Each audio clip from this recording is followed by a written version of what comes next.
तो यार आज का मार्केट पार्टिसिपेंट्स का डेटा आ गया है एंड आई होप कि किसी को भी ये न्यू कैश सिस्टम की वजह से ज़्यादा लॉस नहीं हुआ होगा। तो थोड़ा ना अभी ये कैश सिस्टम के बारे में डिस्कस करते हैं। तो ये कैश सिस्टम के अंदर क्या होता है? ये कैश सिस्टम एक ना ऐसा सिस्टम है जिसको एक्सचेंजेस लाए हैं और ना बाहर के मार्केट्स के अंदर भी यही सिस्टम काम करता है, जिसके अंदर ना जहाँ पे मैक्सिमम ऑर्डर मैचिंग होगी ना उस प्राइस के ऊपर फाइनल प्राइस होगा सेटल। ठीक है। पहले क्या होता था? पहले वी वैप which was like the weighted average price based off of volume, उसके बेसिस के ऊपर क्लोजिंग प्राइस डिफाइन होता था। अब जो है ना, अब ऑर्डर मैचिंग होगी। तो जैसे मैं एक एफ आई आई हूँ, मेरे पास ना काफ़ी ज़्यादा एक माल पड़ा हुआ है एक अच्छे प्राइस के ऊपर। लेट्स से कि ना मैंने आज कोई एक स्टॉक इंट्राडे एक्यूमुलेट किया था just for manipulation purposes, right? तो अब ना मेरे को स्टॉक से निकलना है, तो मैं क्या करूँगा ना, मैं एक हायर प्राइस डाल सकता हूँ बहुत आसानी से। ठीक है। जिसकी वजह से जिसको भी वो स्टॉक बाय करना है ना, वो मेरे से आगे हायर प्राइस के ऊपर बाय करेगा। ठीक है। तो इलिक्विड मार्केट के अंदर ना चीज़ें ऐसे ही काम करती हैं, क्योंकि मोस्टली ना ये सिस्टम वहाँ पे काम करता है जहाँ के ऊपर ना बहुत ज़्यादा लिक्विड होता है सिस्टम, जहाँ पे रिटेलर पार्टिसिपेशन भी हेवीली होता है। जैसे आप यूएस की मार्केट देखोगे, यूएस की मार्केट में पोस्ट और प्री दोनों सेशंस होते हैं। ठीक है। क्योंकि वहाँ पे लिक्विडिटी है, वहाँ पे वॉल्यूम का इशू नहीं है। ठीक है। इंडियन मार्केट में क्या है ना, इंडियन मार्केट में मोस्टली लोग गैम्बलर्स हैं। ठीक है। तो इसीलिए ना ये काफ़ी ज़्यादा इलिक्विड हो जाती है।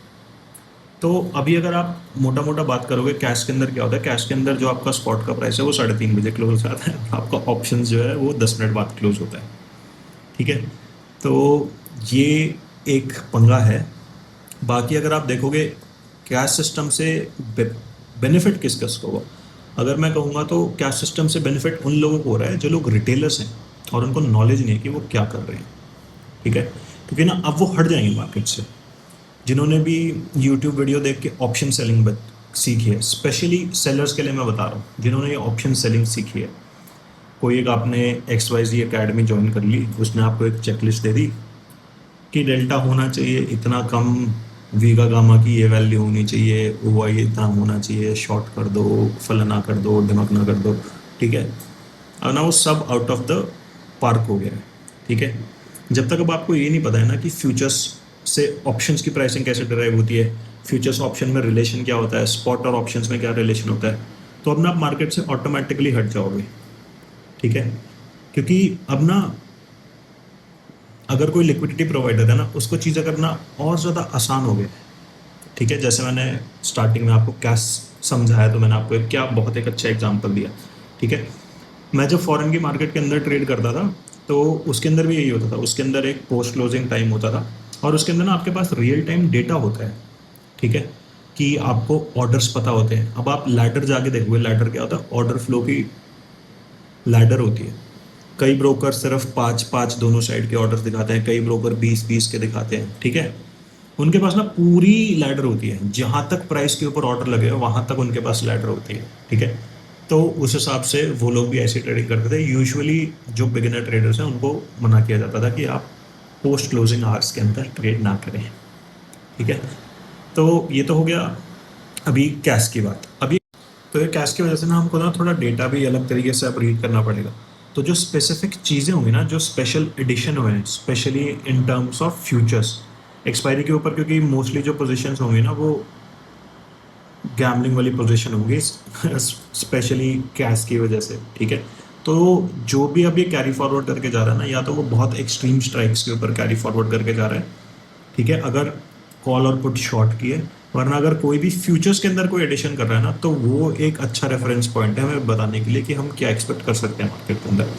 तो अभी अगर आप क्लाइंट्स का डेटा देखोगे, क्लाइंट्स ने स्टॉक फ्यूचर्स हेविली ऐड कर दिया आज। इंडेक्स फ्यूचर्स के अंदर भी इन्होंने लॉन्ग पोजीशन बनाई है। कॉल्स आप देखोगे तो कॉल से कैरी फॉरवर्ड करके गए हैं और पुट्स ये थोड़े बहुत कैरी फॉरवर्ड गए हैं। तो क्लाइंट्स अभी मार्केट के ऊपर बुलिश हो गए, इसीलिए आज मार्केट गिरी थी, क्योंकि 24,600-500 की रेंज के ऊपर लोगों ने मार्केट को लॉन्ग कर दिया। अब आप एफ का पोजीशन देखोगे तो एफ ने स्टॉक फ्यूचर्स के अंदर जो उनके लॉन्ग्स थे ना, लॉन्ग्स क्लोज करें। इसका मतलब क्या है? स्टॉक फ्यूचर्स के अंदर अभी वो एक्सपेक्ट कर रहे हैं कि रेजिस्टेंस है। और स्टॉक फ्यूचर्स की ना स्पेशली पोजीशन इसलिए इंपॉर्टेंट होती है क्योंकि स्टॉक से ना डिराइव होता है आपका इंडेक्स, ठीक है। तो अभी ये लोग एक्सपेक्ट कर रहे हैं कि थोड़ी बहुत रेजिस्टेंस है, थोड़े बहुत इन्होंने शॉर्ट्स ऐड किए हैं इंडेक्स के अंदर, बट ये इतने सिग्निफिकेंट मैं नहीं मानूंगा अभी। कॉल्स देखोगे नेट शॉर्ट करके गए हैं और पुट्स ये लोग बाय करके गए थे। अब अगर आप स्टॉक फ्यूचर्स की बात करोगे तो स्टॉक फ्यूचर्स के अंदर प्रोज ने हैवी शॉर्टिंग करी है और इंडेक्स फ्यूचर के अंदर शॉर्ट करा है इन्होंने। इंडेक्स कॉल और पुट देखोगे दोनों तरफ की ये नेगेटिव पोजीशन लेके गए थे आज, ठीक है। अब ना स्पेसिफिकली कैश के सिस्टम में ना एक्सपायरी का डेटा देखना काफ़ी ज़्यादा मुश्किल है, क्योंकि इसके अंदर ना क्या है कि अब ना आप अज्यूम नहीं कर सकते कि कौन सी स्ट्राइक के आसपास रेजिस्टेंस बनी है या कौन सी स्ट्राइक के आसपास सपोर्ट बना है। क्योंकि अगर आप प्रोज का डेटा देखोगे तो प्रोज ना इंडेक्स कॉल कैरी करके गए हैं और इंडेक्स पुट कैरी करके गए हैं। अब आप ये अंदाज़ा नहीं लगा सकते हो कि कौन सी पुट्स हैं और ये कौन सी कॉल्स हैं, हो सकता है आगे वाले कॉन्ट्रैक्ट्स के अंदर हो। अभी अगर आप देखोगे तो नैस्डैक और जो भी अभी एक न्यूज़ आई है, ठीक है, स्पेसिफिकली बाय ट्रम्प की अभी डिप्लोमेटिक चैनल्स और एक्सप्लोर कर रहे हैं, ठीक है।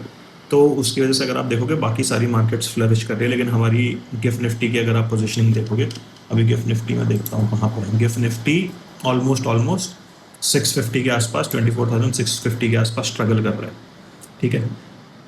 अब अगर रिटेलर्स मार्केट के ऊपर लॉन्ग हो रहे हैं ऊपर वाले लेवल्स के ऊपर, तो अभी ना इसमें दो सिनेरियोज निकलते हैं।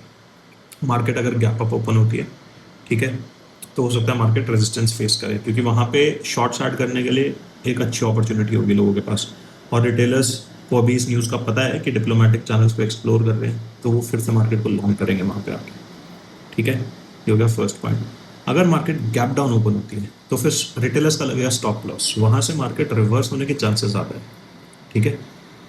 अभी जब तक ये कैश सिस्टम के ऊपर थोड़ी और क्लैरिटी नहीं मिलती है, ठीक है, मैं भी अभी डेटा को ऑब्जर्व कर रहा हूँ कि डेटा कैसे चेंज हो रहा है और डेटा की रीडिंग अब कैसे चेंज होगी बेस्ड ऑफ कैश, ठीक है। तब तक थोड़ा अपना पोजीशन साइजिंग लो रखना। और स्पेशली हमने ये चीज़ देखी है कि जो ट्रेंड ट्यूसडे के एक्सपायरी में फॉलो होता है वही ट्रेंड ऑलमोस्ट सेंसेक्स के एक्सपायरी में भी फॉलो होता है, ठीक है। तो हो सकता है ड्यू टू सेंसेक्स एक्सपायरी अभी रेजिस्टेंस बनाई जा रही है मार्केट के अंदर, तो अब जैसे गैप डाउन होगा गैप अप होगा उस हिसाब से मैं भी अपना रिस्क रिवॉर्ड देखूंगा, आप भी उस हिसाब से अपना रिस्क रिवॉर्ड देखूँ। जैसे जैसे और डेटा पॉइंट्स आएंगे वैसे वैसे अभी और क्लैरिटी मिलेगी कि क्लाइंट्स अभी मार्केट के अंदर क्या एक्सपेक्ट कर रहे हैं।